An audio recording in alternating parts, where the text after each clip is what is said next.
Welcome everyone, we're just getting people in, so if you just give us a few moments while we get people in through the doors, that would be really helpful. Roger is on the piano, giving us a little bit of a tune while we get people in, so thank you everyone, we'll be starting shortly.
right, everyone, we'll be getting started very shortly.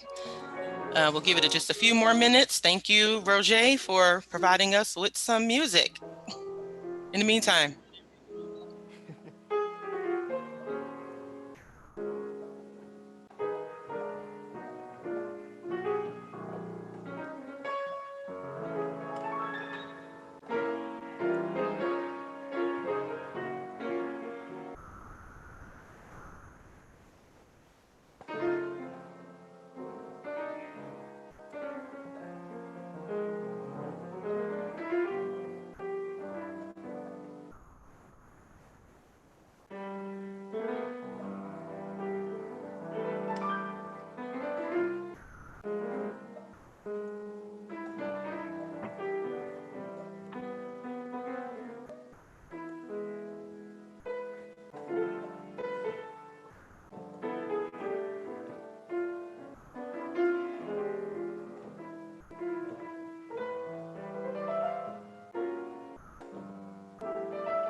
All right, we'll be ready to go in 1 minute. 1 minute.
all right, everyone.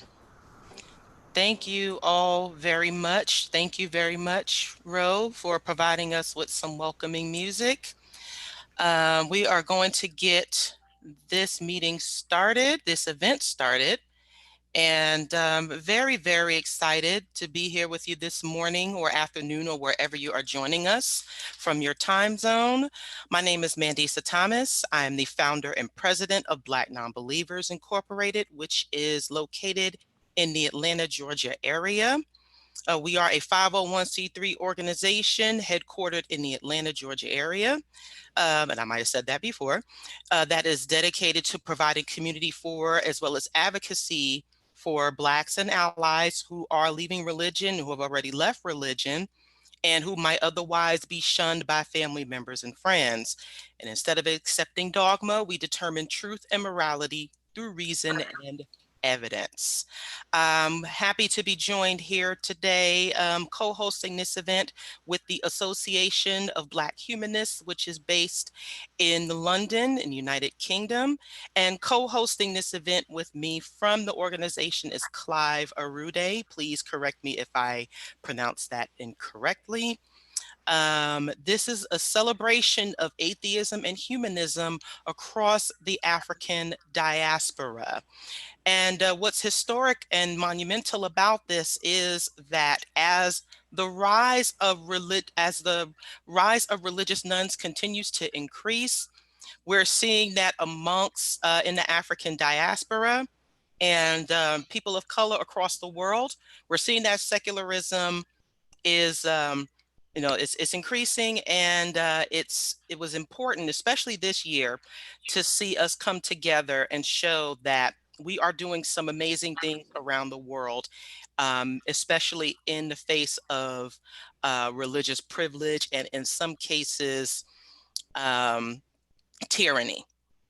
And so we're here today to present you with some organizers, speakers, and performers so that you can see what we're all doing around the world and how we're coming together and how we can continue working together as well. So at this time, I will turn it over to Clive to say a few words.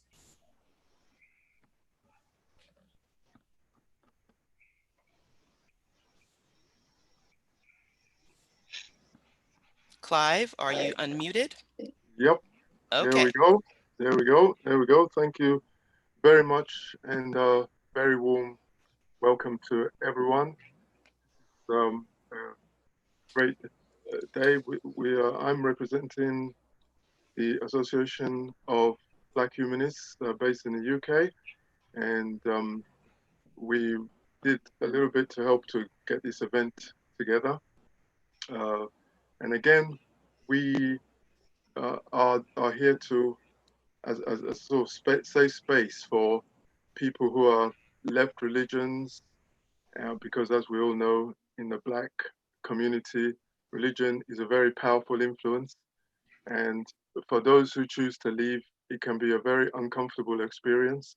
So we're here to help people through that process, to provide a safe space, and also to provide an alternative, because once you've left religion, you've pretty much cut off all sorts of social ties and all sorts of social networks, and we help to provide an alternative family, if you like, for people who are in that position. So we are really, really happy to see so many of you here today supporting this event, and also we have to say thank you to people from all around the world, whether you're from Black descendants from Africa or anywhere else, or from other ethnic communities around the world, for lending us your support. And hopefully we'll hear from you as the day goes on. Thank you so much. And we're going to have to move quickly because the time is short and we've got so much to get through. Okay, so I'll just like to finish by asking Mandisa to take over again, and we're going to move on with the rest of the program. Okay, thank you very much for that, Clive. And yes, once again, thank you to everyone tuning in today or this morning, afternoon, again, wherever you're joining us from. We appreciate all the support and camaraderie and the love that we've built with our colleagues and friends and loved ones within this community. And one of the people that I'm going to be introducing next is very well known in the international humanist, atheist, and secular community. He's a writer, has done work on trying to combat witchcraft on the continent of Africa. Well-noted scholar on humanism. And I will actually let him introduce himself a bit more as this goes on. So please welcome our first speaker for the program, Dr. Leo Igwe. Hello. Yes, thank you, Mandisa, and thank you, Clive. The Association of Black Humanists and Black Non-Believers for convening this historic meeting and for creating this platform to highlight Black atheist and humanist pride. It's exciting to be part of this event and to be connected with a growing network of Black non-believers, skeptics, free thinkers. In fact, no matter how you want to identify yourself, historical, cultural, and social incumbrances have made it difficult for non-believers in Black community to come out and openly identify themselves as humanists or atheists or skeptics. But as this online event and other recent developments have shown, the free thought landscape in Africa and the African diaspora is changing, and this is a cause for celebration even amidst the gathering clouds.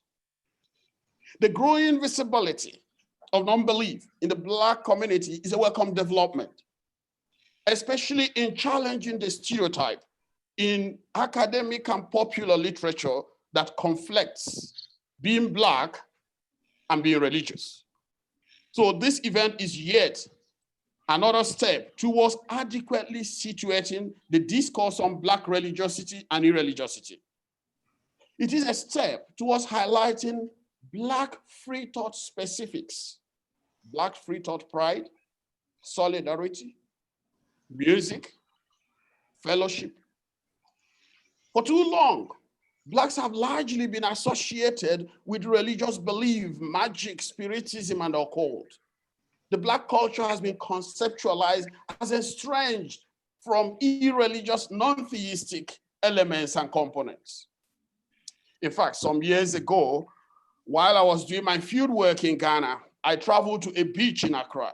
And look, you can have this experience anywhere, whether it's Nigeria or Malawi or other places. So it's not peculiar to Ghana. So there, I met a man wearing a white robe. He wanted to perform some magic, do some magic display for me. And in the course of our conversation, I told him that I was an atheist. The man stared at me for a while and asked, bending towards me, "Are you not an African?" From time to time, one confronts this narrative that says that a Black person or an African is essentially religious or theistic. But we know that is not the case, and that the Black African culture is diverse.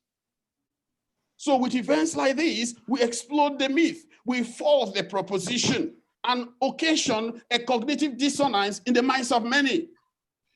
Atheism, skeptical rationality, humanism have a long history and deep roots in Black African culture, as the case may be.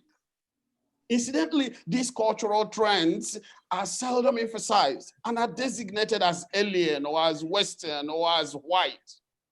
So it is worthwhile to celebrate or at least recognize trends of irreligiosity and unbelief in Africa and African diaspora. So it is in order to take pride in the history of free thought and the growing influence and possibilities of non-theism in Black communities.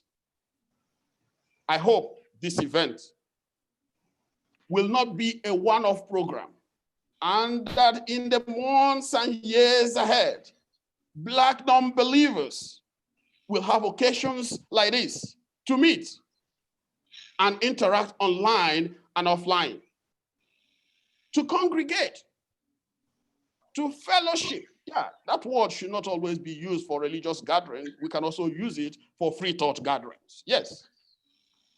And take pride in Black free thought history and struggles. These struggles are going on as we are meeting here in Nigeria, in South Africa, in the United States, in the Caribbean, and in other places around the world. We need platform to send messages first to the people of the world that Black non-believers exist, that we are here, that we are citizens, we are neighbors, we are friends, we are partners, we are children, we are parents. And yes, we are fellow human beings.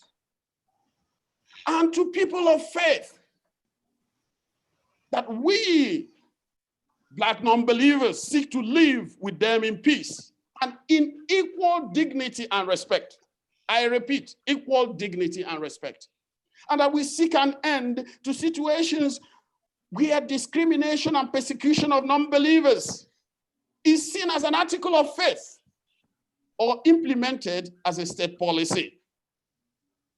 Then unto non-believers who feel lonely or alone, who find themselves in places and societies where they are persecuted, imprisoned, threatened with execution, or treated as mentally sick people, as we saw until recently in Sudan, and we are seeing even in Nigeria and in many places across the Black world. We want them to know, and we want you to know, you are not alone, and you will not walk alone. We, Black non-believers, we stand with you, and we will walk with you all the way to freedom.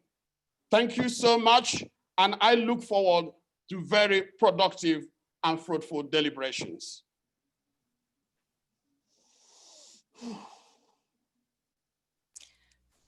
Thank you very much, Leo. Thank you, Leo. Okay, so I'm going to introduce a special guest today, and this man is the president of the Humanist International, and he's also the chief executive of Humanist UK. So he's a person who has always helped us and has always wanted to work with us at Association of Black Humanists. So please, just let's listen for a minute or two to Andrew Cobson. Thank you. Thank you very much, Clive. Just to listen, and then I wish that was still the case. Listening to Leo having to follow an orator is a little bit intimidating, but having registered just to listen, Clive saw me on the list and asked me to say something, and I'm happy to say something, although it'll be very brief. As Clive said, I'm currently the president of Humanist International, so I'll try and say something quickly from a global perspective and then reflect a little bit on the UK and the last 15 years of my experience in the last 15 years being chief executive of Humanist UK. So from the international global perspective first, we have only, in Humanist International, only 12 member organizations in Africa. So it is the most underrepresented global region for us. But humanism in Africa, as we know, is growing all the time. We had 4 years ago our first African director from Uganda, in Humanist International. As of last year, our first African woman, Ros from Ghana, who is one of your speakers today. And Leo himself is, I hope, going to be elected. He's a candidate anyway to the international board this year. So it is growing all the time. We're getting more active in Africa all the time. African humanists are. And an ironic fact about the rising persecution that humanists are facing in Africa, things like the case of our friend Mubarak Bala, is that the rise of persecution of humanists in Africa indicates, of course, that we now exist there and are visible there and are available to be persecuted. So every negative trend, as we see around the world like that, often indicates something positive going underneath. But nonetheless, Africa has always been a difficult global region for us. We have a double bind. The humanist movement has a double bind on that continent that we don't have in other places. Firstly, the Christian, on the one hand, the Christian religion, of course, has either on its own or in its syncretic forms an incredibly powerful hold over the minds and hearts and communities of many people in many parts of Africa. And so humanism is seen as anti-Christian or un-African in that sense. And yet on the other hand, as Leo touched on, humanist thought, in spite of its global heritage, its global history and its universal nature, is too often seen also as un-African or anti-African or Western. And so that terrible double dilemma that Christianity, a religion that was imported into Africa, is seen as a more true African thing than a humanist approach to life, which has probably been across Africa just as it's been across the rest of the world for as long as there have been human beings. So of course we have that problem in Africa. And that's not just in Africa, by the way. When we had our General Assembly in New Zealand just a couple of years ago, we heard from Maori humanists who experienced the same problems, that their parents, when they themselves said that they had become humanists and wanted to talk to their parents about it, their parents felt it as being a sort of double betrayal to not only have lost so much in the past, but now to giving up just even their worldview to a new colonialism of this Western idea of humanism that was coming for them. So I think that's the fact that we have now in Africa such persuasive humanists in thought and deed like Leo and many others is of course a great promise for the future there. From a UK perspective, and this is really why I registered as a guest at this event to listen to what people had to say.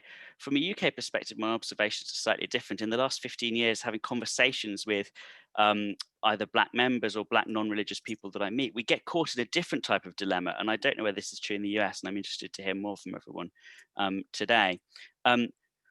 When I talk to non-religious Black people in the UK who've maybe decided not to get fully involved in the movement, in our organizations, in organizing, in our community life, it's often for two reasons that are almost irreconcilable. On the one hand, it might be because they are incredibly militant and incredibly angry and have had a very religious upbringing and now have turned against it so strongly that the humanist movement isn't saying enough about that for them. They are in negative mode, and all they want to do is target that with a capital A atheist.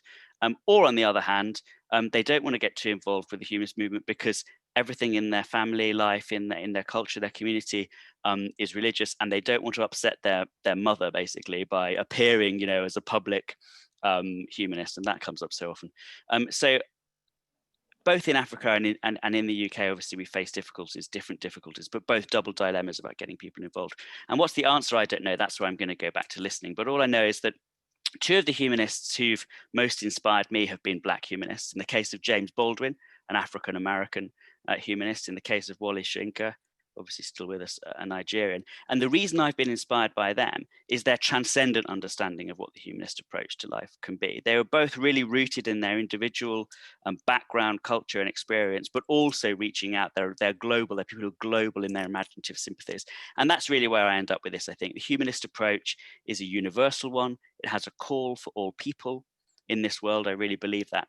But we all hear that call in our particular situations. And I think that it's bringing that together somehow, that we will be able to bring more people from more backgrounds, more ethnicities, more countries, more global regions in the international dimension into the humanist movement. And that's what I hope that these incredibly promising stirrings of humanism in both the African diaspora and Africa itself promise to help us do in the years to come. So thank you very much. And now I shall disappear and just listen. Thank you very much, Andrew, for joining us from the UK. It's a pleasure to have you and everyone who is listening in support this event. We're going to head into our first, in addition to Roger playing in the beginning, we are headed to our first piece of entertainment or talent. And this is someone who I consider a sister in creative arms. I had the pleasure of meeting her. She's representing Puerto Rico. Yolanda Arroyo Pizarro, she is a writer. She represents the Afro-Latina identity as well as the LGBTQ community. You can find more of her work. I'll be sharing links during her performance. So please welcome to the stage, Yolanda Pizarro. Thank you. Hello. You are live. Thanks. This is a reflection in form of a poem. Una reflexión en forma de poema de una negra atea from a Black non-believer. It was born in 3 languages, English, Spanish, and Spanglish, and it contains 2 pieces. Piece number 1. Vomitorium. I remember that day very well, como si hubiera pasado ayer.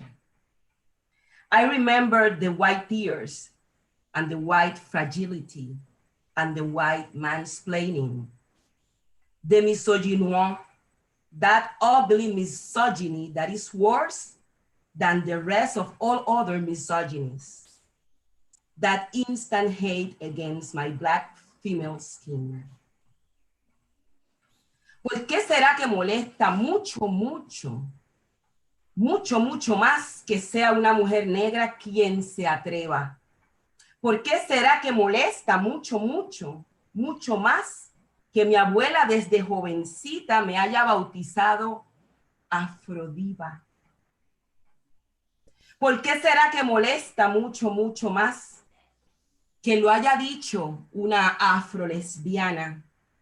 Why is it that it bothers much, much worse, much, much more that it is a Black woman who dares? Why is it that it bothers much, much worse, much more that my grandmother had baptized me from a young age with the name Afrodiva? Why is it that it bothers much, much worse, much, much more that I am an Afro-lesbian? Actually, it was almost yesterday because fue el 29 de julio del 2020 a las 9 de la noche. July 29 of 2020 at 9 p.m.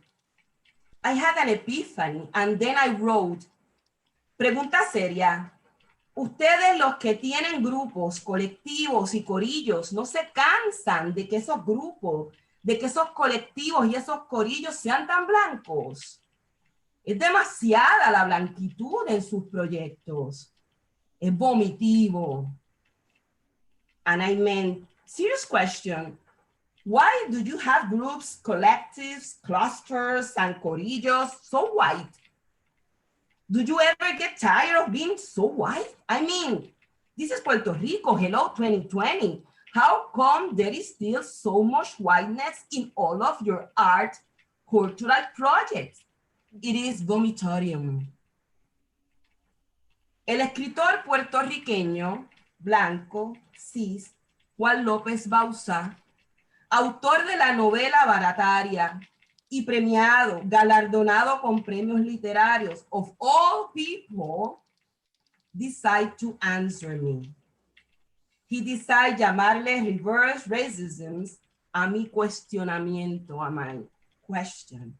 Y añade que él es mucho más negro que yo, porque él es babalao, y esa espiritualidad lo convierte en un ser mucho más cerca a mis ancestros de lo que nunca yo lo estaré. He defined himself as much blacker than me because he is a babalao, and that spirituality makes him a being very much closer to my ancestors than I will ever be. Facebook explotó. Cientos y cientos de comentarios nos hicieron esperar de grupos antirracistas afrofeministas que comenzaron a debatir, a exigir, a denunciar, a defender y a explicar al babalao blanco por qué su comentario era horrible, horrible. Yo contesté con 2 fotos. I answered with 2 photographs. Una en que estoy bebiendo café de una taza que lee White Tears. Y otra en la que estoy con un turbante y esta camisa que lee White Silence is Violence. Also, in that photograph, I was showing my middle finger. Las voces más vocales y líderes en mi contra, voces racistas y misóginas, vinieron de un escritor negro, que es además abogado, de una escritora blanca, que se defiende con ser afrodescendiente, de la expresidenta del Pen Club de Puerto Rico, una mujer blanca y rica, de un crítico literario, el líder de un proyecto de publicaciones, el dueño de una librería y una iglesia o casa espiritual yoruba. Todos me llamaron a capítulo y me mandaron a callar, a silenciar, to silence me. René González, otro sacerdote babalao que a su vez tiene una cuenta falsa en Facebook desde donde se hace llamar Juan Almeida, escribió: Yolanda es una negra sucia, solo promueve negro supremacy images, es sucia y es cobarde. Otros le imitaron y empezaron a decir negra tal cosa, negra tal cual, very nasty negro, dirty N-words for me. And I initiated a challenge desde mi página. Hashtag el negra sucia challenge. Hashtag you are an N-word nasty black lady challenge. Invite everyone to went to the page, the Facebook page of the Babalao, y que contaran las veces que se me llamaban insultos racistas. La gente comenzó a ir y a contar 1, 2, 3, 4, 5 insults. Some people counted until 500. But because of the backlash, 8 days later, the Babalao writer that started the reverse racist comment deleted the post. Estas son mis reflexiones. Those are my reflections. Why this is still a thing in 2020? Why still so much misogynoir? Why religions with Afro roots keep oppressing Black people? Why any religion keep oppressing my people? Piece number 2. Tratado de Auto-Afro-Reparación. Treaty of Self-Esteem Afro-Reparations. I will heal the racist wound caused for everyone who has told me ugly because of my skin color. Of those who have used the hurtful phrase, let's improve the race. Of those who have dared to call my afro as bad hair. I will heal the wound, and I will repair with compassion and tenderness the insults and the meanness stuck in my heart. I will kiss my black hands. I will caress my dark skin from my shoulders. I will hug myself. I will heal the wound, and I will say to my big nose that deserves praise, that deserves glories, tours of dignity and respect, I will heal the wound and whisper to my big mouth, which is worthy of congratulations and kisses. I will say to my white forehead that she's like the motherland Africa, broad, expansive, extraordinary. I will heal the wound And I will never allow, never, ever again that someone hurt me. I will repair. Afro repair. Afro brace yourself. Let's Afro repair our family. Let's Afro repair our school system. We will Afro repair the community. Let's all Afro repair ourselves. I beg you, I implore you, Afro reparations now. Thank you. Thank you very much, Yolanda. That was amazing. In case you haven't seen the chat, there are links to Yolanda's work as well as ways to support her. Please do consider that. Yes, she has a lot of Afro-feminist, LGBTQ, atheist work. And she deserves to be supported along with everyone else. So thank you very much for joining us. Afro-atheismo forever. So we were going to have Jeremiah Kamara join us, but unfortunately he won't be able to make it. So we are going to move on to the panel discussions with some amazing organizers and presenters. I think Clive and I are going to share that responsibility there, but I'll do the first one. I'm pleased to introduce the first panel for this program. And we're going to ask a couple of questions. And if you have any questions for the panelists and the performers, please do direct them to us. If the previous presenters have, if they're still on, you're welcome to ask them as well. But, we ask you also to direct any questions to us.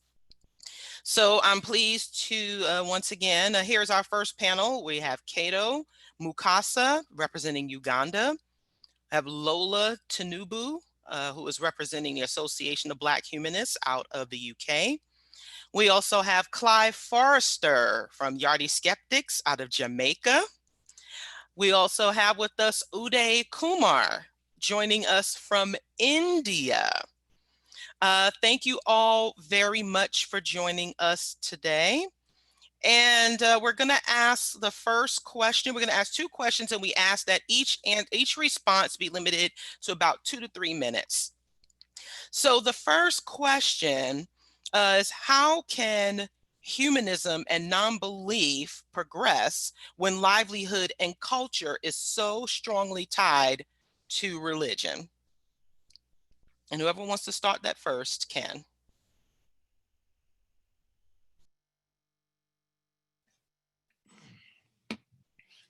So, well, I guess I'll start off. Morning, everybody. This is Clive, the other Clive in the chat from Yardi Skeptics. And the other Yardi Skeptic is in the house as well, Hilaire Sobers. I think he has his camera off. But could you just repeat the question quickly again, Mandisa? And I'll just offer what I think it might be an answer. Absolutely, Clive. The question is, how can humanism and non-belief progress when livelihood and culture is so strongly tied to religion? Well, so certainly in the case of Jamaica, that's a tricky one. While livelihood, social respectability, and just well-being tends to be directly tied to religion at the church in Jamaica, so is social dysfunction, ideas, incorrect ideas about sexuality, how children should be raised, as well as a kind of general apathy towards, actually improving the status of Jamaican life. So there's this tendency to think that, well, God will provide, right? God will make things better. So, while it might be true that the kind of social capital that a lot of Jamaicans have is tied to their attendance or association with a particular church, it is also the case that various aspects of Jamaican life are failing to progress because of their reliance on church. A good example a few years ago, the Minister of National Security of Jamaica at the time said that the crime problem is so bad in Jamaica that it would require divine intervention to remedy. This is a person that is paid by taxpayers, who is elected to lead, manage, and eventually present solutions for the crime and violence problem in Jamaica. And when you have an elected official saying that, well, we need to rely on divine intervention, you know that we're in serious problems, fine? Because at least in the case of Jamaica, and I'm sure everywhere else, it has always been persons on the front lines working hard that have actually brought forward meaningful solutions. So this reliance that we see on divine intervention and the role of clergy, who have expertise in theological matters, but not socioeconomic matters, and the kind of heavy insistence that the church needs to play a leading role in every single aspect of Jamaican life is actually many times a hindrance to our social progress, our economic progress, and fulfilling what we need to fulfill as a society in Jamaica. So that's what I would have to say as a start. Awesome. Thank you very much, Clive. We're going to go to Lola next.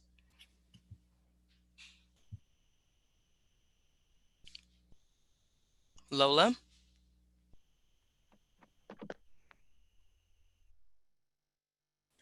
I can't begin to express the joy that I have for this event, to have people from about 12 countries, Black people coming together.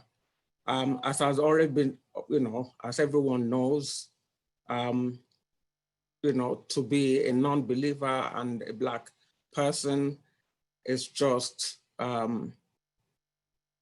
it is sad that this is where we still are, and our existence is still ruled by superstitious belief.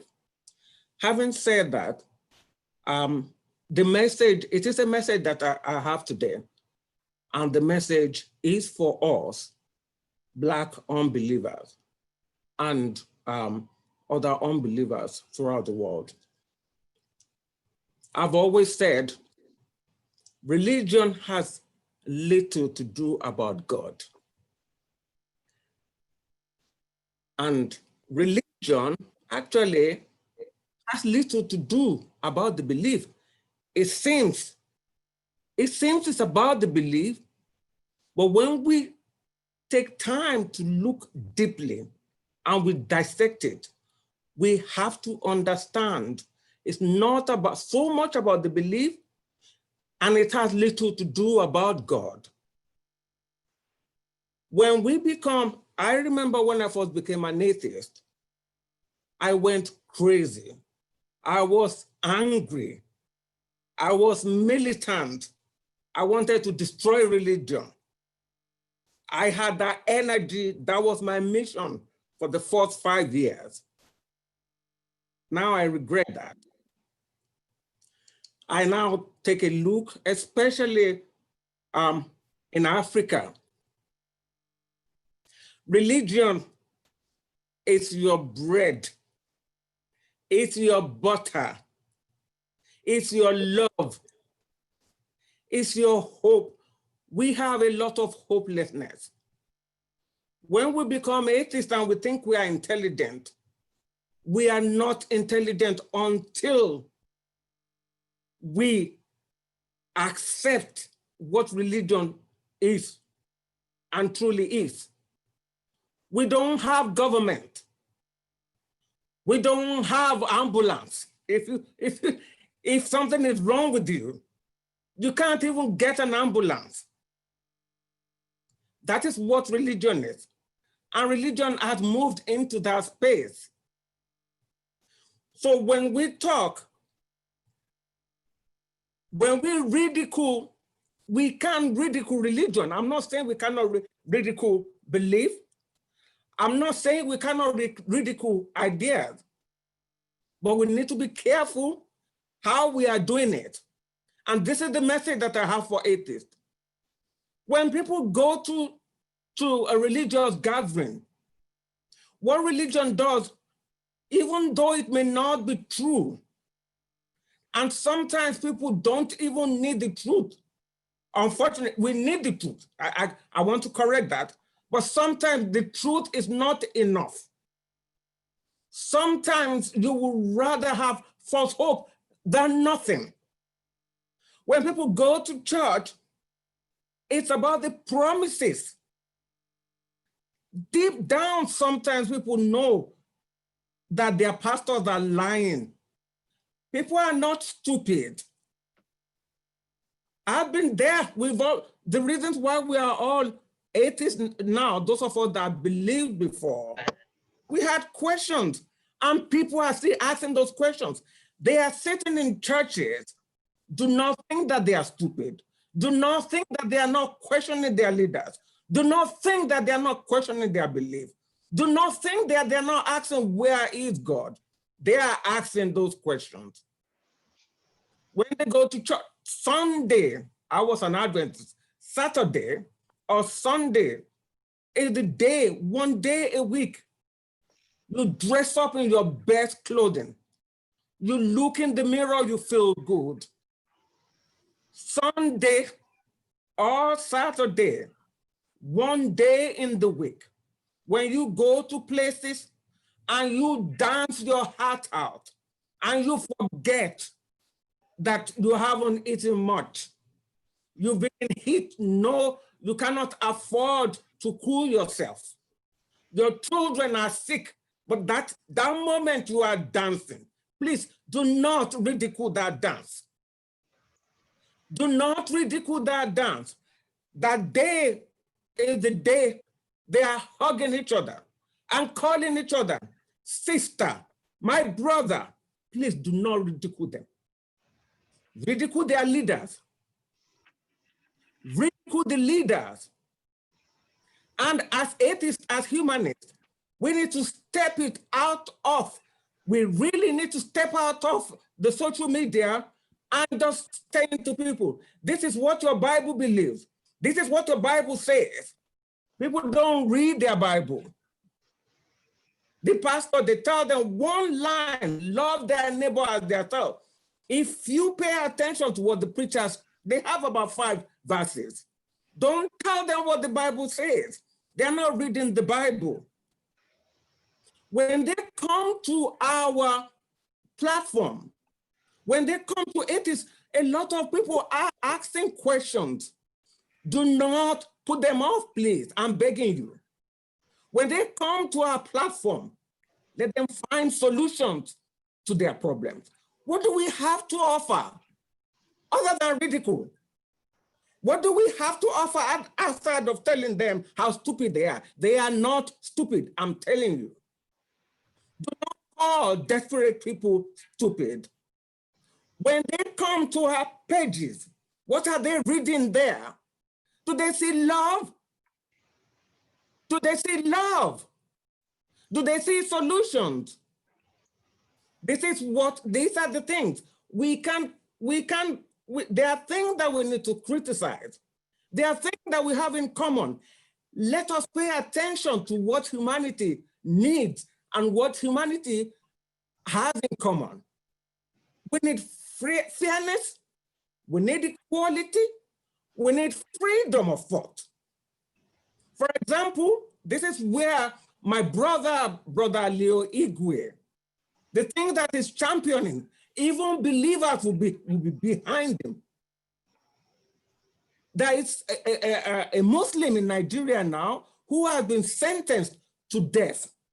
This is not Mubarak. Mubarak is no longer a Muslim. We have problem with, we have Mubarak situation, but then we also have another singer. This singer is actually a Muslim. And then he's praised an imam and he's on death sentence now because he says something that make them feel that he has elevated, he has praised this imam more than Muhammad. The thing that we are facing. So we need to focus on the common issues that humanity is facing. Freedom of speech. We need to talk, we need to also come together and condemn. Gosh, I want to say this, and I'm saying this, and I hope that people understand me. Please do not cancel me on this. Please, I may not say it absolutely correctly, but we need to face Black leaders, please. We need to protest against African leaders, please. Like I said, religion is butter and bread. The reason why religion has this more to hold in Africa is the recklessness and the irresponsibility of our leaders. Our leaders are killing our people, making them hungry, making them suffer. We need to come together and protest against our leaders and fight our leaders with everything that we have. This is my message to you, my brothers and sisters in reason. Thank you. Thank you very much, Lola, for that passionate response. We're going to move on to Uday. Yeah, good morning or good evening, good afternoon to everyone who joined. So first, I would like to thank Mandisa and other organizers for giving me this opportunity. So I would like to start with the organization from which I'm representing. It is called as Tamil's Organization of Dravidian Movement and Puthiya Kural, which is basically in Tamil Nadu in India. So we have a different story of atheism in our land. So I'll start with the famous incantation of our leader Periyar. There is no God. There is no God. There is no God at all. He who invented God is a fool. He who propagates God is a scoundrel. He who worships God is a barbarian. You know, like when you see these lines are inscripted, like they are written in every statue of Periyar, and these statues are erected none other than in front of the places of worship, temples in Tamil Nadu. And you know, like for almost 60, 70 years, all the people who go to these places of worship or temple here, they have to see this statue and these lines. And he is still a beloved leader all over the Tamil Nadu. And he is loved by millions of people, and no political party would like to detest him, or they cannot stray away from these lines. So with this history of atheism here, so when coming to our this question when concerned with this event, like culture and livelihood, when it is strongly tied to religion, how we can progress humanism and atheism. So the aim of life is to live an independent, joyful, and peaceful life.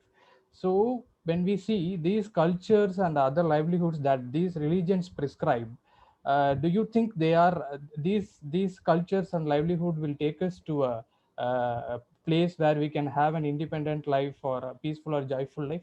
The answer is absolutely no, because that what do you know, like the religious celebrations or the other day-to-day activities that these religious institutions compel on us, or they coerce us to do, you know, like we cannot do it on our daily day-to-day activities, and most people don't follow it. So when we come to these celebrations, like the religious festivals and other things, people just follow this because of they wanted to have some fun in their life, like to have some purchase new clothes or other accessories. And especially with the commercialization of these festivals by the other industries and business people, these things have taken a different route nowadays. So they are in they are religious, these festivals are religious in a very low percentage. So like we have to get in the the educational institutions to play to play a bigger role in these kind of religious celebrations and other things, because the education institution should be secular. It should not support any religion or any religious festivals in the education institutions. So that should be the first start. And then the role of the scientists and doctors, it should be it should be exponential. So they should come out and they should reach the public, and we as atheists, we should organize these things with scientists and doctors to say whatever that religion says, it is not science, it is not medicine, medical. Even though if there is some truth, it should be analyzed with our spirit of inquiry. So these things are the role of atheists and scientists and doctors to to build a society which will have an inquiry into the religious practices that they do. And I have to quote a famous line from Anna, or a leader who was a chief minister of our government. He said, rationalism does not mean repudiation of basic and fundamental truth and maxims, but annihilation of dubious modes of thought and action. Okay, there may be something which is scientific in a religion, but that should be taken out of religion and it should be seen in a scientific eye. So that is the way in which we should take we should try to bring people out of religion. And as atheism and humanism, the way we present to them, as the some as the as other panelists said, it is not to ridicule the people who are religious. It is the compassion that we should have to bring them out of their religious life, to free them from their religious when they are inside some religious jails. So it is our duty to free them, and it is not to ridicule them. So as atheists, we should be very truthful, we should be honest, and we should be sincere in our approach. If we deviate in any of these things in our approach or in our life, then it will present a bad picture of all the atheists all over the world. So we have to be careful in our approach and our propaganda. So with these lines, I would like to say that we should, as the other panelists said, our reach should be to the people, to the government. The government should be more secular, and the religious practices and other festivals, everything should be confined more to a private space. The elected representatives should not participate in any religious festivals or other practices. They should not organize by using the taxpayers' money. That is more important. So with these lines, I would like to conclude for this question. Thank you, Mandisa. Thank you very much, Uday, and thank you for representing the country of India. So we have a second question, but it sounds, I'm going to ask it real quick and ask that the responses be kept brief.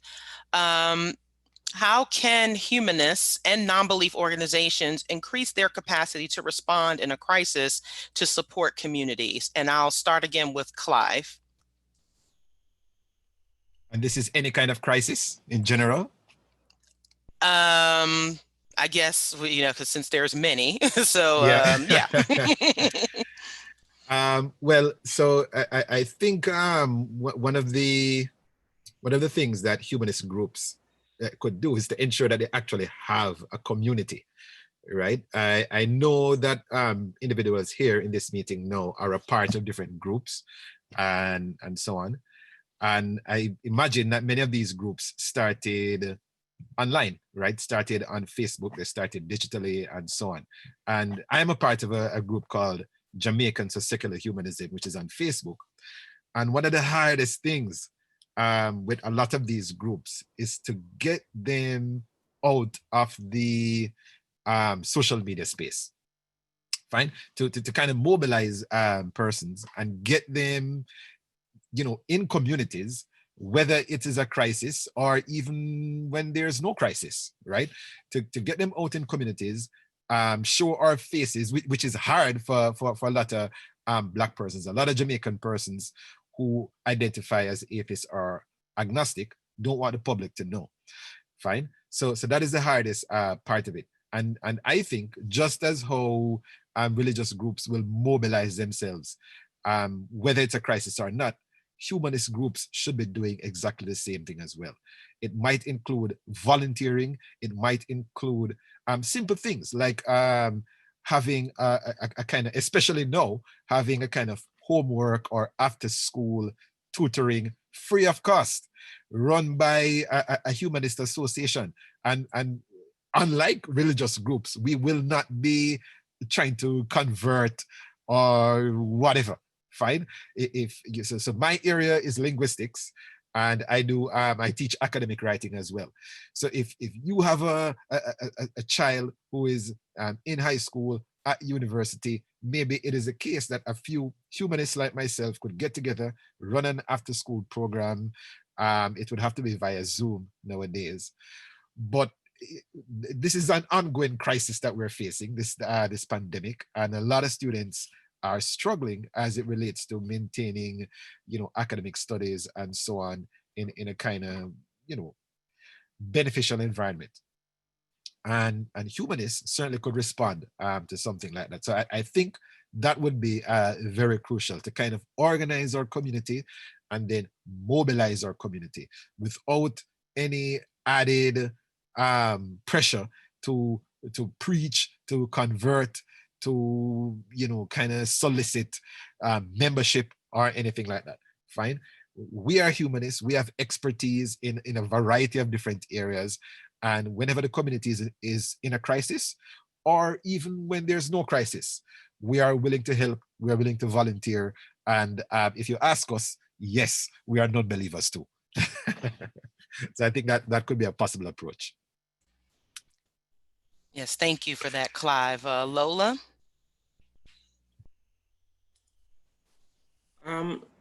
Yes, that's a very important point, Clive.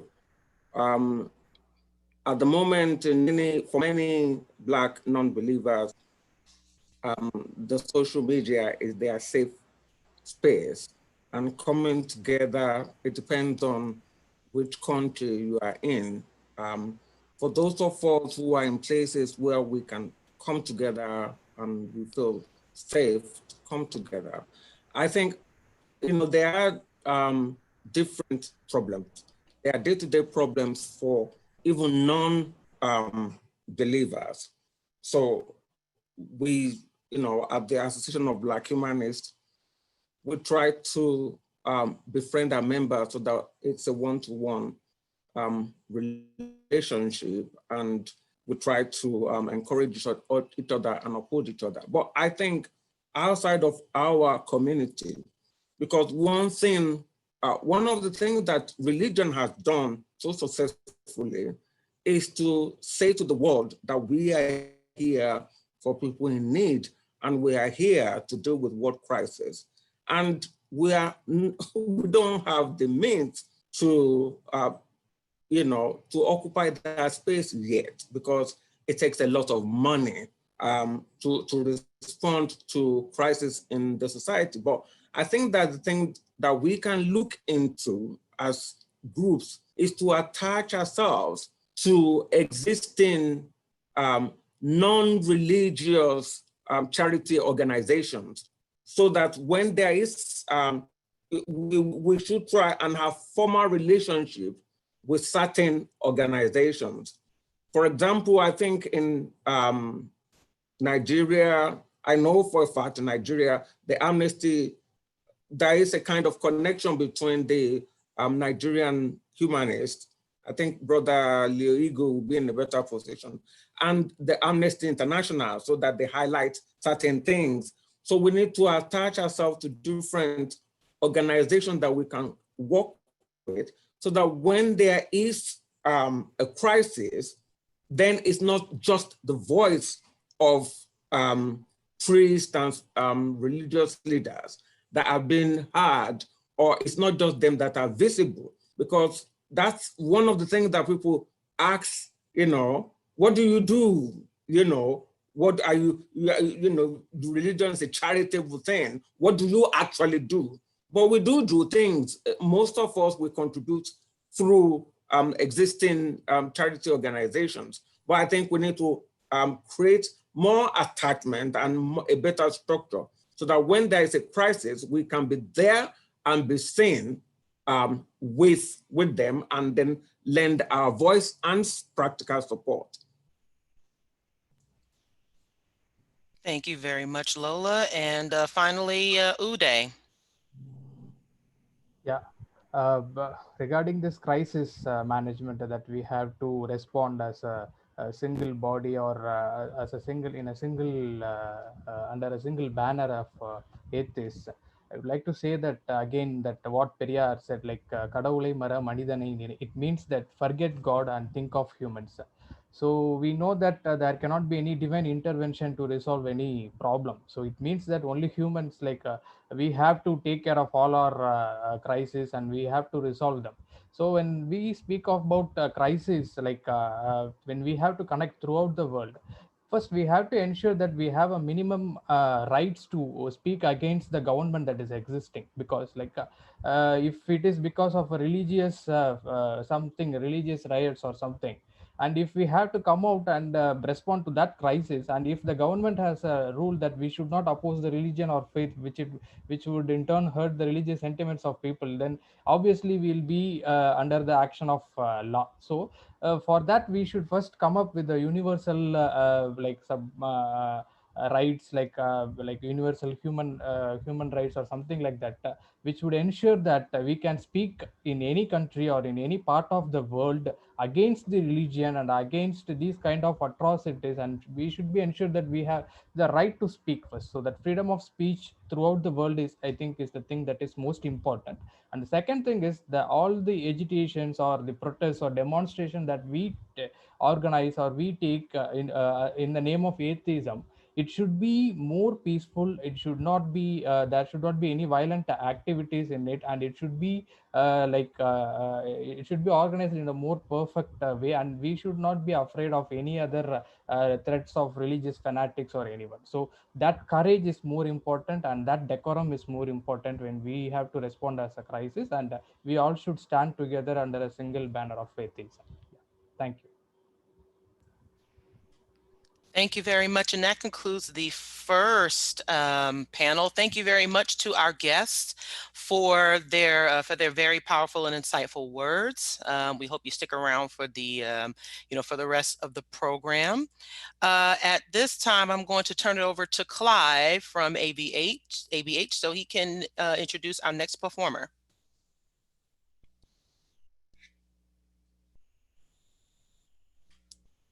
I'm going to Clive Arude. Yeah. Yes. Okay. All right. So thanks very much to the panel for all their thoughtful responses.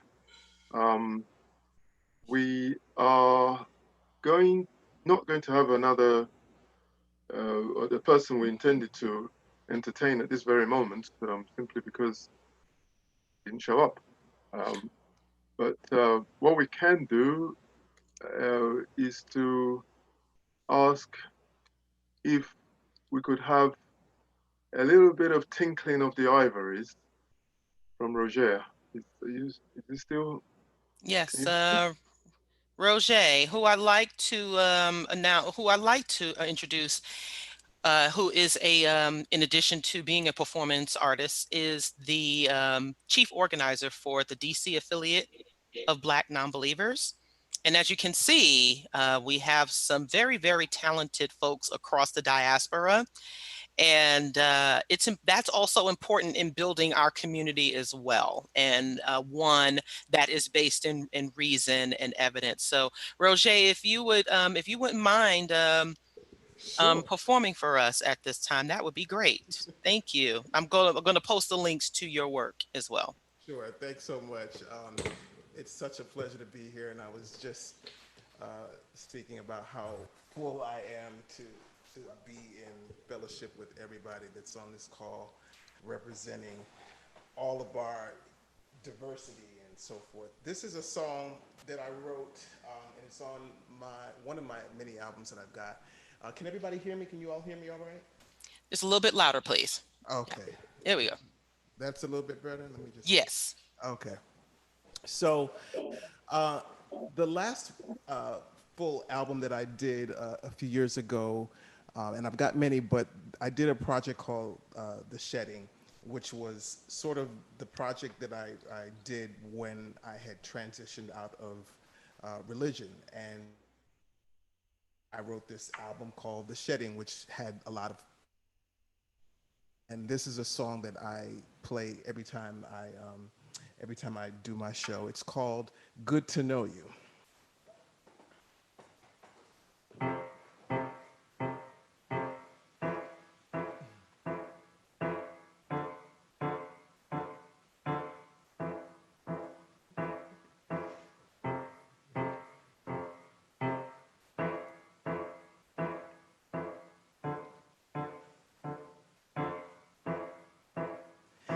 I love your smile and your touch is amazing.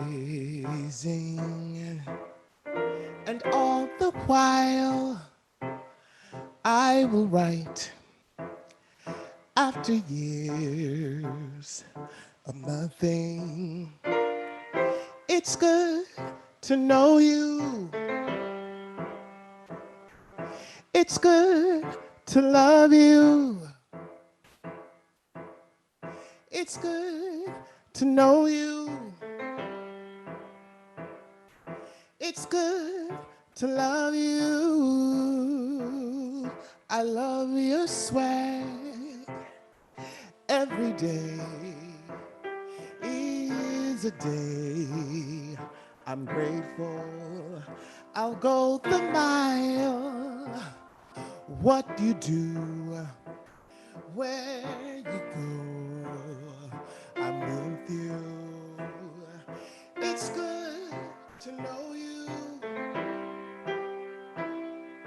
It's good to love you. It's good to know you. Yeah, yeah. It's good to love you.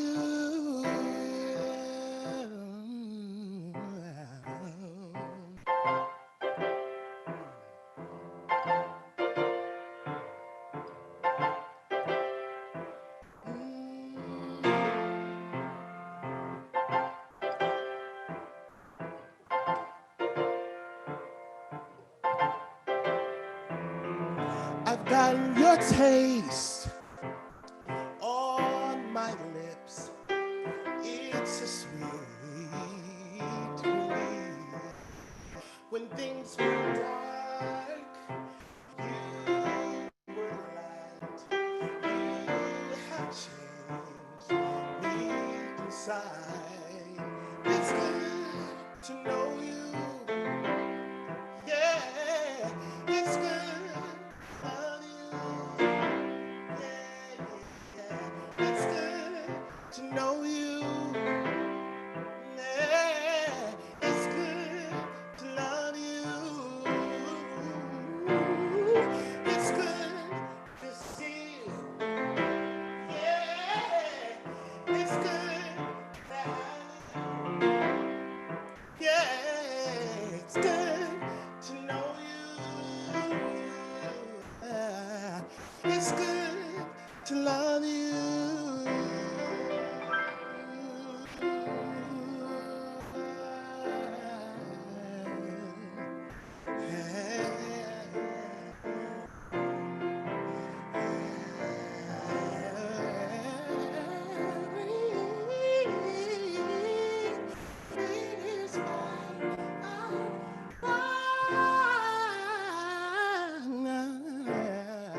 to know you. Please put Yes, your hands sir. together. Yeah. Roger, thanks so much. That was wonderful. So we're going to move on to having the next panel. And this next panel is full of people who I love and admire so much. So I start by calling on my brother Moses Alusala from Kenya as a panelist. And then we also have Muzi Wandile Moyo from South Africa. So are you there? Yes. And also next is David Inns, who is originally from Barbados, but now in Canada, I understand. And so that'll be great. And of course, my sister Rosalie Mold from Ghana. And finally, Eniton Osawese Odupiton, who is now in Finland. But if I'm not mistaken, that sounds like a name from maybe Edo State in Nigeria. So I'd like you all to put your hands together for our panelists, and we're going to go to the first question, which is, and I'll read it out. What is the role of humanism and non-belief in addressing inequality, including race? What is the role of humanism and non-belief in addressing inequality, including race? And if, please, we could start with Moses in Kenya.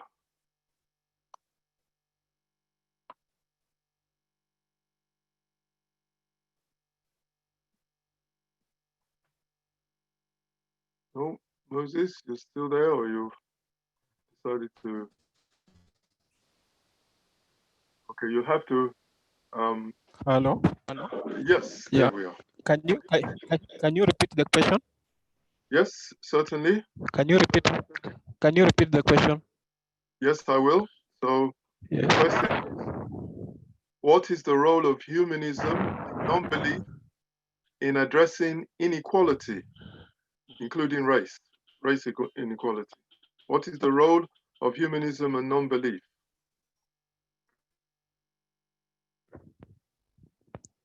I think it addresses inequality because it's neutral in terms of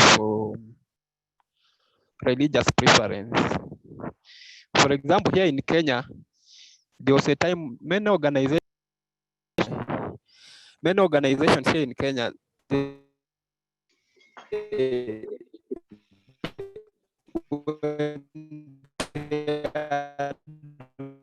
advertise for employees of the you must also be saved in spite of the credentials. Without being saved, you cannot be employed, especially in religious organizations.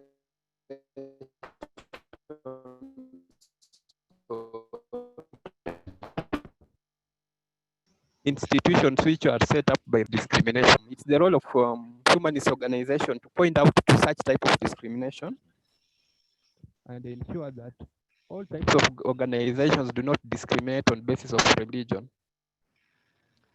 I've heard people who are very honest and who could do a very good job.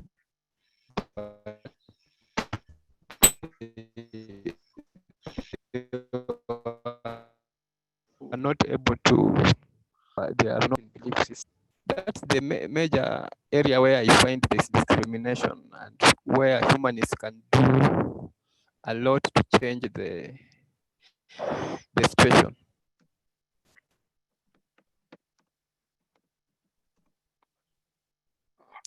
Okay, it seems as if we've lost Moses for the time being.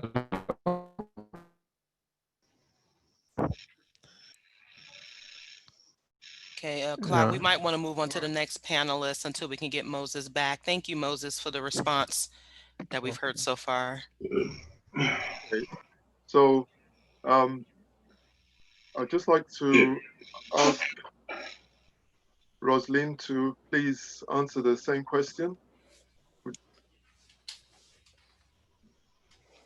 Okay, so the question being, what is the role of humanism and non-belief in addressing inequality, including race?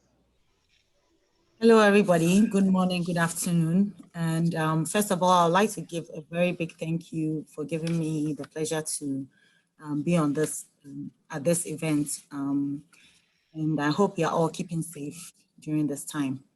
Yeah, so to address the question, I would say that looking at humanism as a philosophy that comes from logical reasoning and compassion, to keep it short, that alone has to be the guide for us as humanists all over the world on how we view things and how we treat each other.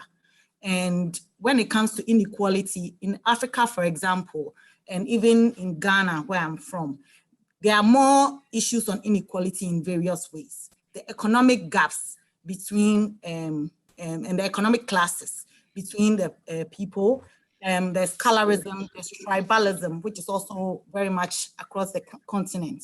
And also, you know, on the bigger scale around the world, the issue of racism and homophobia and all these things that occur within our communities.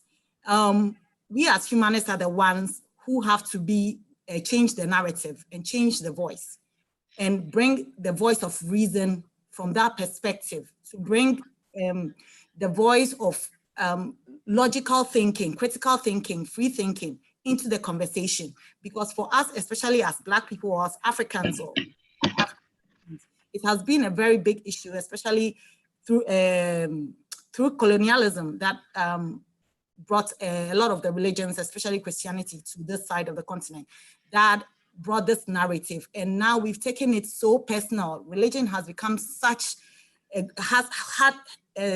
big grip on us as people that even, for example, in Ghana, 95% of us are religious. And so it has become so much a part of the identity of people that people cannot compartmentalize between secular reasoning or thinking based on reason and thinking from their doctrines or their dogmatic beliefs, and even on superstition and African traditional beliefs. Our language and everything is embedded in religion.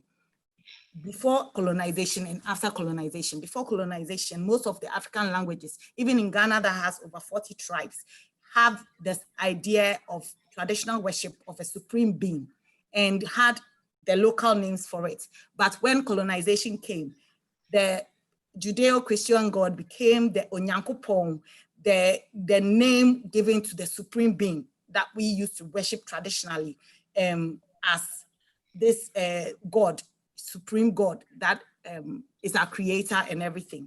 But as we have, most of us who were indoctrinated before and have come out of it using reasoning, it's the same way we have to look at all aspects of our lives and how we treat each other, especially when it comes to inequality between genders, between sexual orientations, race, tribalism, etc., colorism, and so on.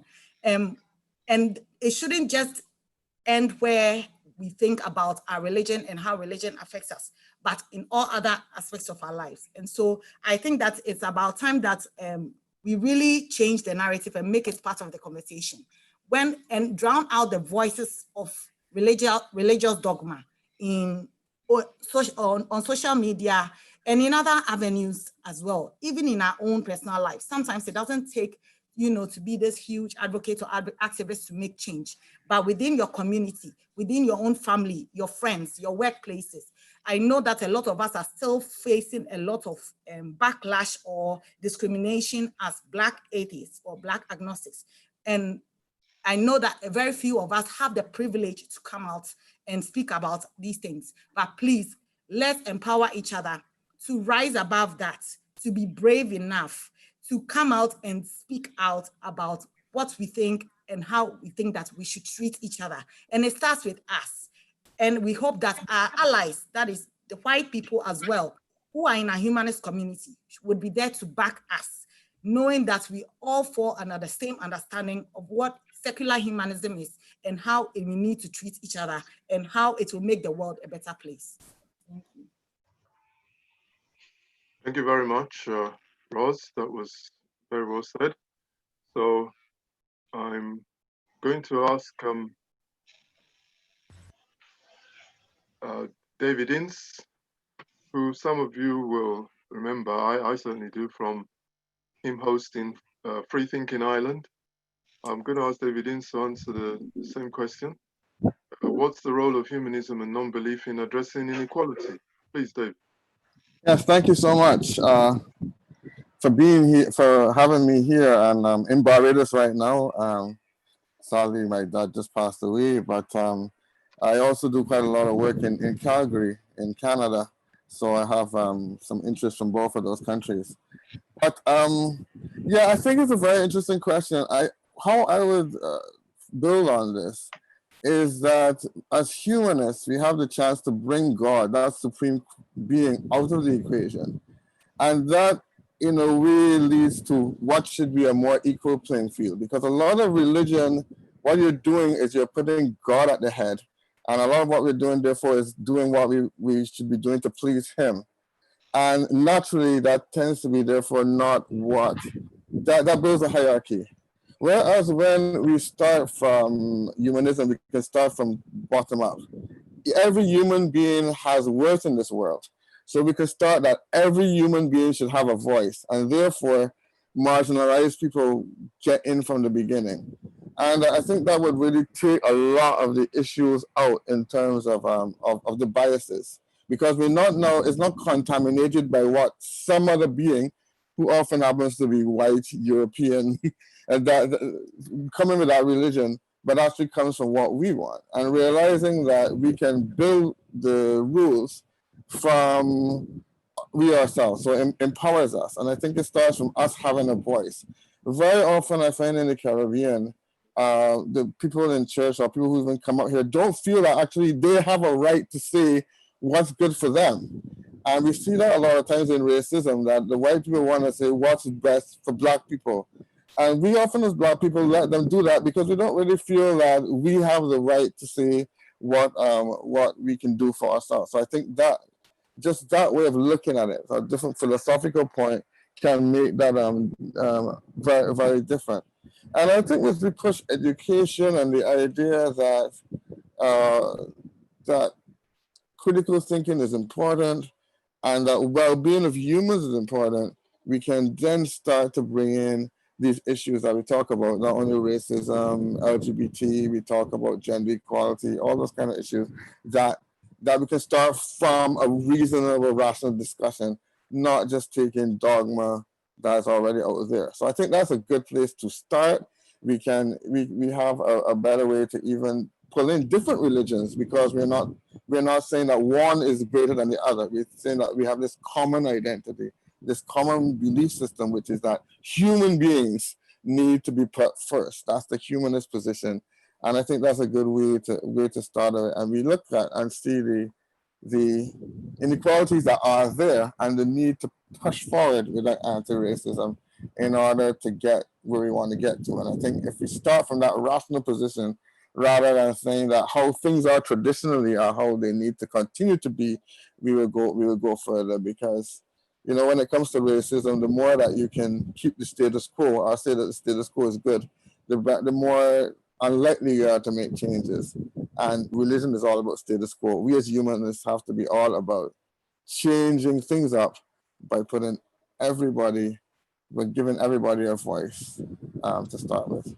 I don't know if that sort of, that's the way I think that we can go. So make these connections and networks, and yeah, I think we've got a good start here. I think. Yeah. A lot to do though. Okay, thank you so much, David. I think we all agree that yes, we should put human beings first. So now I'm just going to ask Muziwandile from, is he still with us? From South Africa? Muziwandile, can you hear me?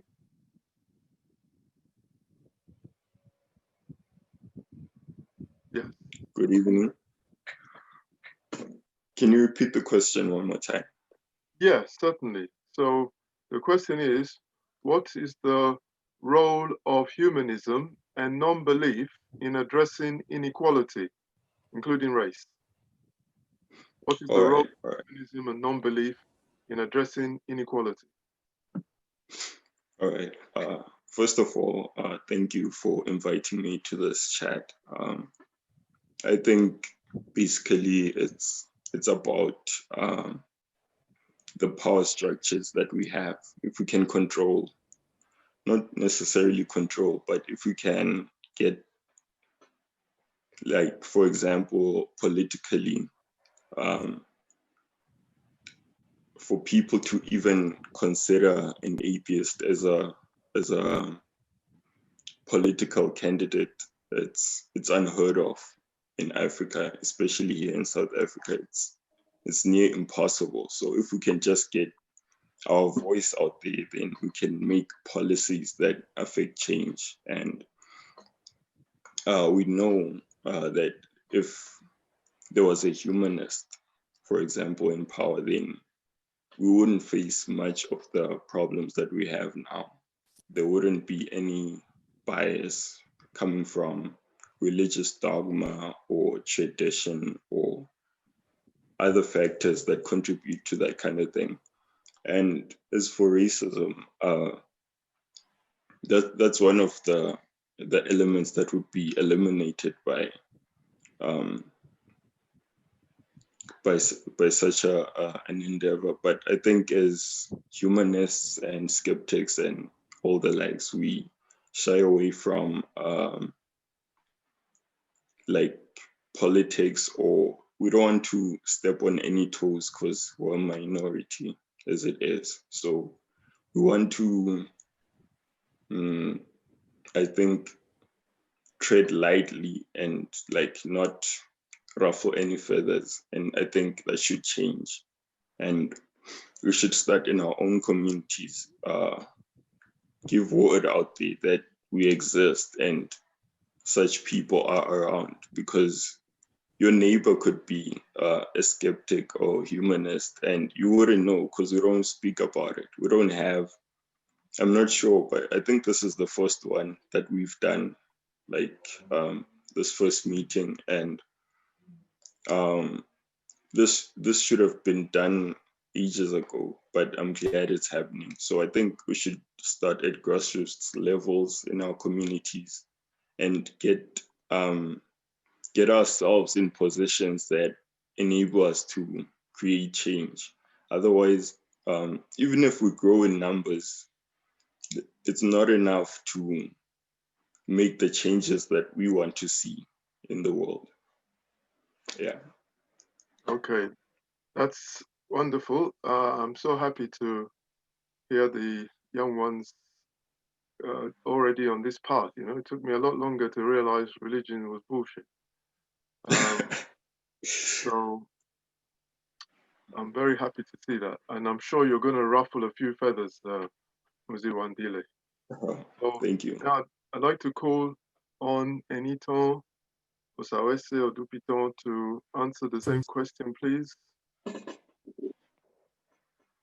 Okay, thank you. My name is Eniton Odupiton.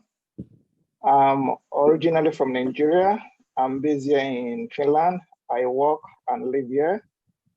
And I want to give a very special thanks to the organizers and panelists of this great conversation, and also to a very good friend of mine whom I got this invitation from, in the person of Lola Ifuntade.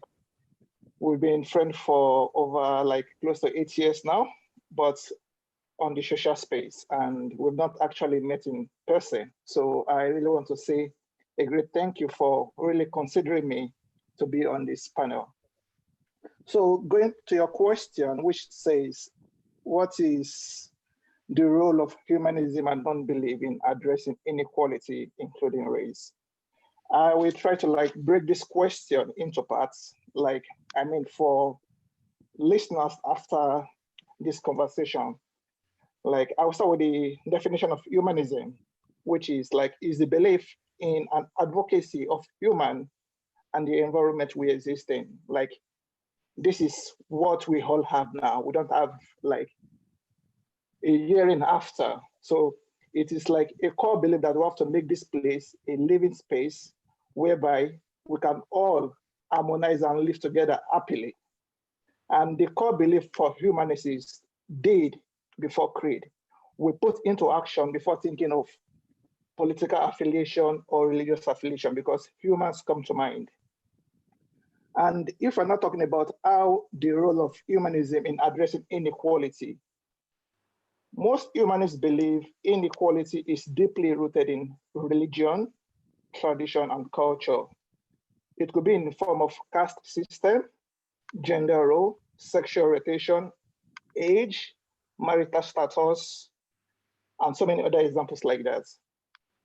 So, speaking from my own personal experience, because before getting to this position of being a humanist and an atheist, I've really had a lot of experience in the religious world. So I really know what inequality is standing. When I was being religious then, I had this set of mindset that being a religious person, anything good coming into this world has to be in our circle. Anyone that doesn't belong in this religious circle shouldn't be part and parcel, like a beneficiary of whatever goods that come. It can be job employment, it can be, what's it called, financial stability. All those things are kind of like interlinked into the religious circle we belong in. And if we're not looking at it, even in the religious circle, they make it in such a way that it becomes even difficult to respect people who doesn't have that core belief the same we share. Like when it comes to marriage or when it comes to job. Like in Nigeria, for example, we have in the system whereby in your curriculum vitae, where you have to state your tribe, you have to state your gender, you have to state your age, you have to state some information that doesn't even require the kind of, that doesn't make any sense to the job role you're applying for. So all those things have already put you in such a place where inequality is practiced. And as for we humanists, it should be a really great concern for us to like start championing a cause, like trying to make a difference in our own little way, to enforce policies, to make equality be a basis, like a standard for me, to be a standard foundation for every one of us living in the society. And let me see if I have any other thing from my notes.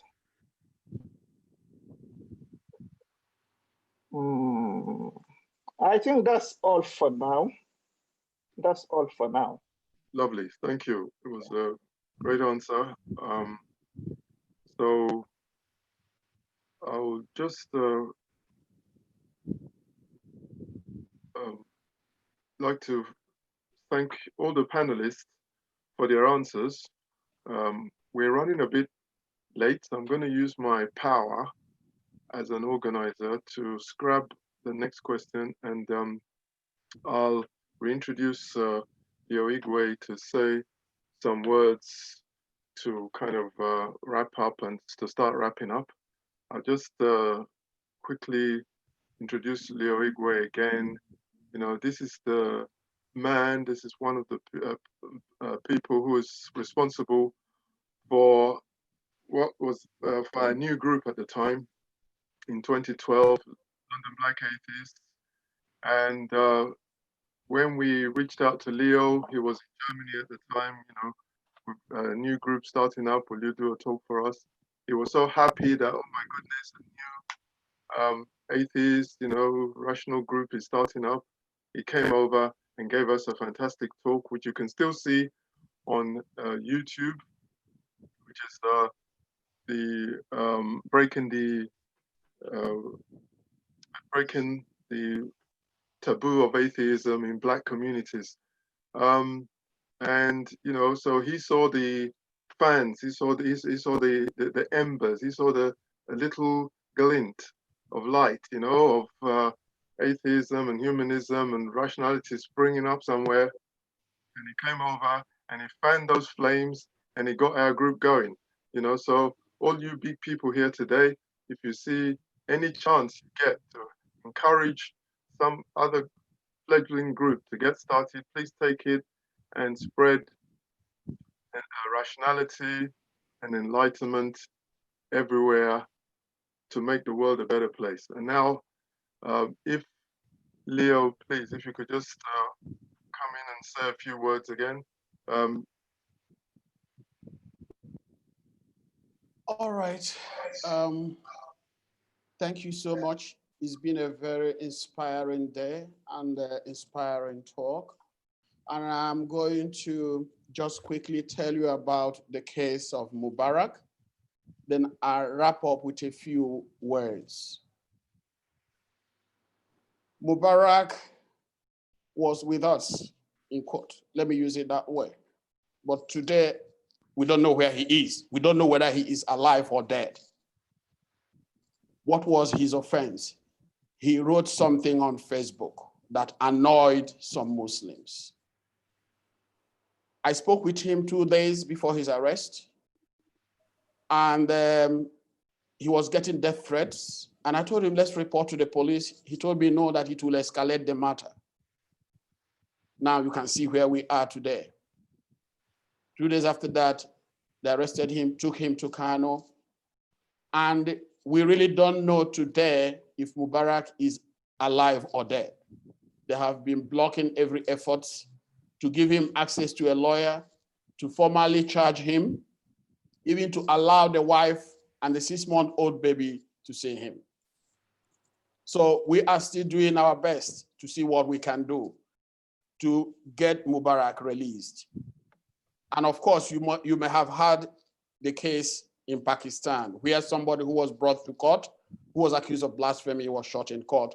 And people came and celebrated. They came and protested. They carried the guy up. Even when he was arrested, people were having selfie with a murderer. Those people have, in Nigeria, people who look up to them as models. We also have a case of the 22-year-old singer that was recently sentenced to death by a Sharia court. And the Association of Muslim Lawyers has said, look, the governor should go ahead and enforce the sentence, even when there is an opportunity for an appeal. We have also seen the Council of Imam who are saying the governor should please hurry up. They should hurry up and execute this man, because I'm sure definitely there is something that is going to happen. There's something they stand to gain. Nobody knows exactly. So that is that's where we are today, and we are working tirelessly to see what we can do to get Mubarak released. And thanks to the support from Humanist International, from Atheist Alliance, from many of you out there, we've had a lot of international support. And we are working with diplomatic community, with NGOs, Amnesty International, to see what we can do. And the UN, they have even released a statement. Wole Soyinka has released a statement in support to see what we can do to soften their hands and their grip and let this man go. Now, in conclusion, I want to make reference to 2 things. The issue of ridiculing religion. Dear friends, I believe that our community is going to be diverse, and that we are speaking to religious oppression, religious totalitarianism from different circumstances. Sometimes some of us have had it easy, some have had it tough. Like where Mubarak is now, I'm sure he may not agree with the fact that sometimes we cannot highlight some of the beliefs, absurd beliefs of religion. And there is that saying by Voltaire, I don't know, I can't quote it exactly, but he says that those who believe in absurdities, they also tend to commit atrocities. We need to highlight the absurdities of religion, and we should not refrain from it. but because these absurdities, they sometimes inform the kind of fundamentalist and extremist ideas, like the one in the minds of those who are holding Mubarak today, because they are holding Mubarak because they think that they're going to get a ticket to a heaven that does not exist. And we should not shy away from the fact and telling them, look, hey, man, these women, of course, this paradise is not there. There's no evidence for it at all. We should not shy away from it. And we should not think that it is offensive. No, it is our duty to highlight the absurdity of absurd ideas. I mean, when you say a ridiculous idea is ridiculous, you are not even doing anything extraordinary. You're just saying it as it is. That's number one. And I know that Lola said something about the bread and butter. And I still hope that we will have opportunity to keep debating this. Yes, they provide people bread and butter, but they should first of all take that bread and butter themselves before giving them to me.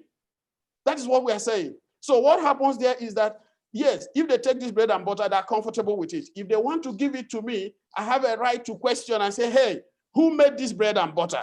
From where?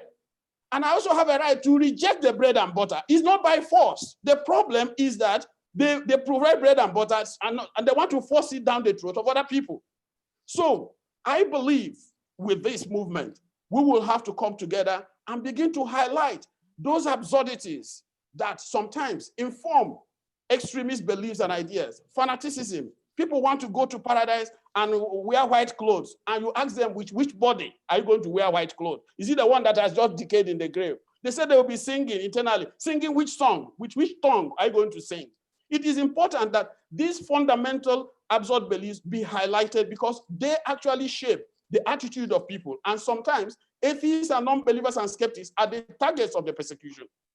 And again, when it comes to that bread and butter, we should all have the right to question it, especially when they want to give it to us. So, as we come to the end of this, I say, thank you so much for coming together for this event. And like I said, let's have more of this and let the debate continue. And at the end of the day, it will be all about progress. It will be all about development. It's all about enlightenment. And it's all about sending a strong message across the Black community and across the Black world that we are here, and that we matter. You can't put us in jail because we hold a different view and you want to be outside. No, you cannot. It is completely unacceptable. And we must deploy all civilized means, debate, discussion, debunking, ridiculing, to make sure that we unloose, we try to weaken their fist and weaken their grip on ourselves, on our freedoms, so that we, like every other society, here, this struggle has been waged over the years, continue to live in peace and continue to live in an atmosphere of respect, dignity, and equality with among believers and non-believers alike. So once again, thank you all for coming, and I hope that we will keep having programs like this, and we will continue to do whatever we can to grow non-belief or grow humanism and atheism in the Black community and beyond. Thank you once again. Thank you, Leo. Thank you. That's very important. Well, absolutely. Thank you. Well, we are coming to the end of our day.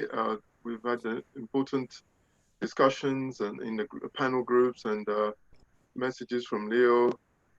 So now, if please, Roger, if you could please give us a closing piece of music, that would be fantastic.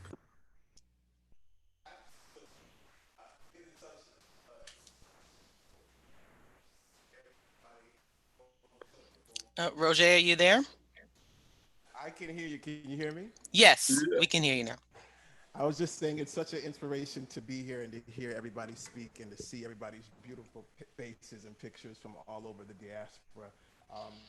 As Mandisa said, I'm from the DC area, but I've been born I'm Caribbean born, so I represent another part of the diaspora in terms of my birthplace and some of my upbringing. And this song is in keeping with what Leo just said, and I hope that everybody can take this with them on their way as we go. All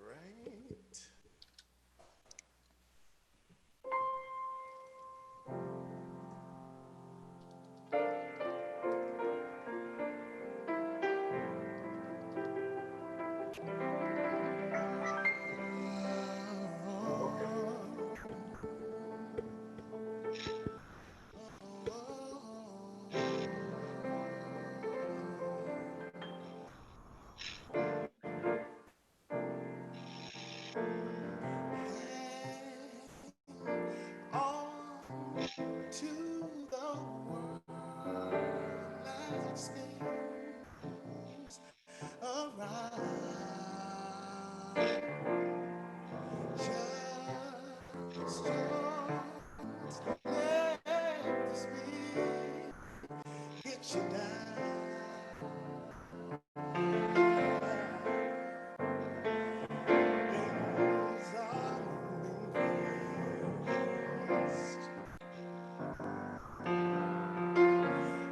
Fantastic. Fantastic. Well done. Thank you so much, Roger. So we just hear a few more words from Mandisa as we close up, as we round up the day. I am in tears right now, partially because of the fact that we're all here together right now, but also I am as inspired by this, and I hope that you all are too. For those of you who aren't familiar with the work of Black nonbelievers in the United States, we actually have been going strong now for close to 10 years. We started back in 2011, and we are very event-based, and we have been connecting with our fellow Black atheists and humanists, as well as our other humanist colleagues since that time through a number of events. And our YouTube channel is Black Nonbelievers Inc. You can find video recordings from some of our previous events on that channel, including the first ever Women of Color Beyond Belief conference that took place last year, which is the first ever conference that featured all women of color presenters. And what this tells us about this movement, as well as our demographic, is not only that we are growing, that we are making our voices heard, and that we are doing this work. And for those of us who didn't think we were, we really are. And it does take for us to come together, and we need that support. It really does start with us. And as human beings, we really, really do make the difference here. So I challenge everyone to not just support your favorite organization, but more than one. As you can see, there's representation from around the world. And as you can see, that more of us are dedicating, some of us have dedicated our lives to this. And that work shouldn't go in vain. And it comes in many different forms, as you can see here. The religious community does not have the right on they do not have the monopoly on fellowship. I personally think they have hijacked it. They do not have the monopoly on creativity. They do not have the monopoly on what it is to be human beings. And we can set that example. I honestly believe we have been doing it, and we can continue to do that as we move forward. And once again, I'd like to thank everyone who joined us today. I'd like to thank the Association of Black Humanists, for collaborating on this event. I'd like to thank my fellow riders, my organizers, Bria, who's representing Detroit, Tina, who's representing Charlotte, Roger, who is representing DC, and for everyone who is representing all around the world. Do continue to support and follow our work. Let's continue to connect with each other and continue to build, because this current situation is temporary. We have the opportunity to make it better. And again, leading the charge on how to do that, I think will definitely, I think we can definitely lead the example on how to do that. So thank you all again for joining us. And thank you to Yolanda as well for the wonderful poetry. Again, please do support the work of our organizations as well as the talent that we've seen here this afternoon. And thank you once again. Thank you so much, Mandisa. Well, I'll just repeat that Association of Black Humanists has been going for about 8 years as well. So we're just a year or two behind probably Black non-believers, but it's been great to meet up like this and do an event together. We also have a YouTube channel, and you will find if you go there that it's very eclectic. It covers a wide range. We are not about getting a hammer and bashing religion. It's much more than that. We have a duty to do some good in the world and to improve and entertain ourselves and to learn new things. So if anything. This year has been very challenging, as we all know, with the COVID situation. But with it's amazing that despite all that, we've been able to get together like this and to meet up online and support each other. We're also supporting, that's to say, Association of Black Humanists, we're supporting a charity called Tonic Living, and we're doing some fundraising for them. Tonic Living has retirement communities for older LGBT people. So but we're raising some money for them, you know, because I think it's important to keep on showing our humanism even in times like this. So please, all of you, look out, because this has been so great that I'd like to do it again tomorrow, but maybe if not tomorrow, maybe next year or so. And so look out for the next one. And I'm sure it will be even bigger and better than what we've experienced today. Thank you so much, everyone. Have a great rest of the day. And we look forward to seeing you all at another online event like this, or perhaps we'll be able to meet up and see each other face to face when we've defeated this COVID business. Okay, thanks very much. Bye-bye, everyone. Bye-bye. Bye.